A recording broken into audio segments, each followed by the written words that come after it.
Hello and welcome to today's video. My name is Scott. I am from WarmlyYours, and we today are going to be talking about how to hook up a system that requires more than 15 amps. So if you take a look at these two controls, you can see one is a thermostat and one is a power module. The thermostat can switch up to 15 amps, and a thermostat will work for most spaces. When you're doing a master bathroom, you can usually do it on one control. However, if you're doing like a basement renovation and you are doing a bar and maybe a part of a living space, that job may go past 15 amps and go to 20 or 25 or 28 amps. If that's the case, this will switch the first 15 and this will switch the next 15. This will allow you to heat very large spaces in your home. So let's take a look at the back of the thermostat to see what kind of connections need to be done here. The back of the thermostat is where you're going to be doing your high voltage connections. This is either going to be 120 volts or 240 volts. Let's talk about real quickly what the difference of coverage area is between 120 and 240.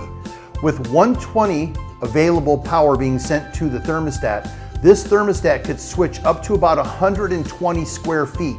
If you're going to be heating more than 120 square feet, the first thing you'd want to do is try to go to 240 volts, because that will then let you control up to 240 square feet using one thermostat.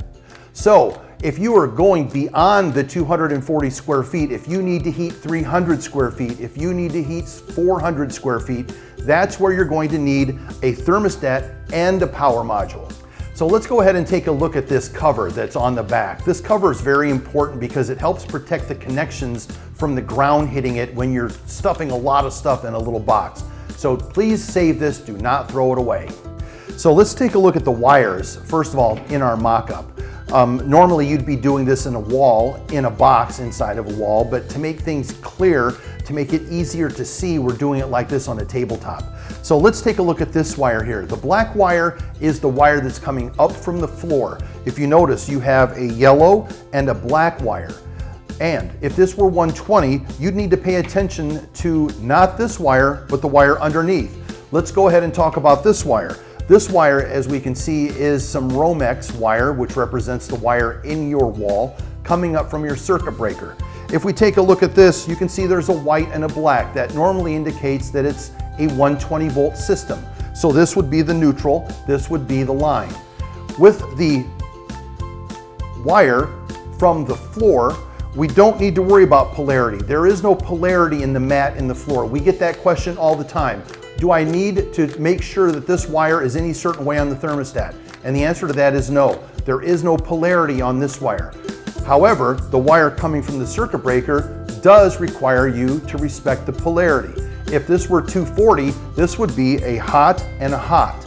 If this is 120, this would be your line and a neutral. So those are your connections done at the back of the thermostat. So let's talk about color coordinating and the connections that aren't done on the screws. So let's take a look at this wire. This is the wire coming up from the floor. It's the black wire with the yellow and the black inside and a braided ground, which you can see here. If this were 240, this would be red and black with a ground. A lot of people ask, well, where do I connect the ground to the thermostat? And the answer to that is you don't.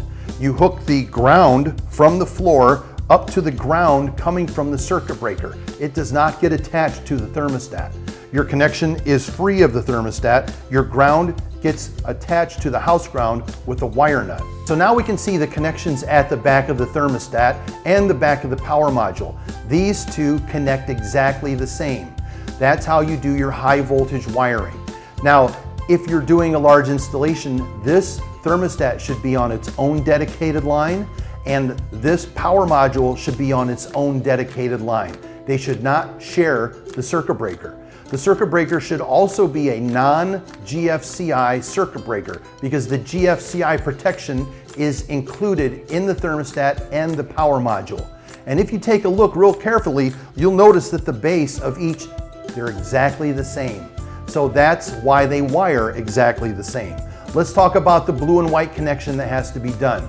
Well, we've talked about this needs to be on its own circuit breaker. This needs to be on its own circuit breaker. How does the power module know when to turn on at the correct time?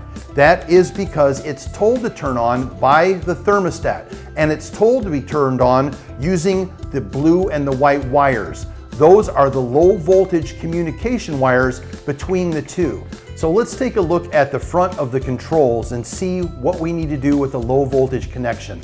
I've disconnected the high voltage connection from the back of this thermostat just to make it easier to see, because what we're going to be talking about now is actually a couple of low voltage connections that have to be done on the thermostat and one low voltage connection that's done on the power module. Now, our connections in the back are done with a normal Phillips screwdriver. The connections that we're going to be doing on the front of the thermostat are going to require a much smaller thermostat screw. So let's go ahead and take a look at our connections here. We've taken the face plates off, and now, as I promised, you can see that these two bases are identical. So they are the same. So let's go ahead and take a look at our low voltage connections now. This is the power module. Notice how we have one connection, okay?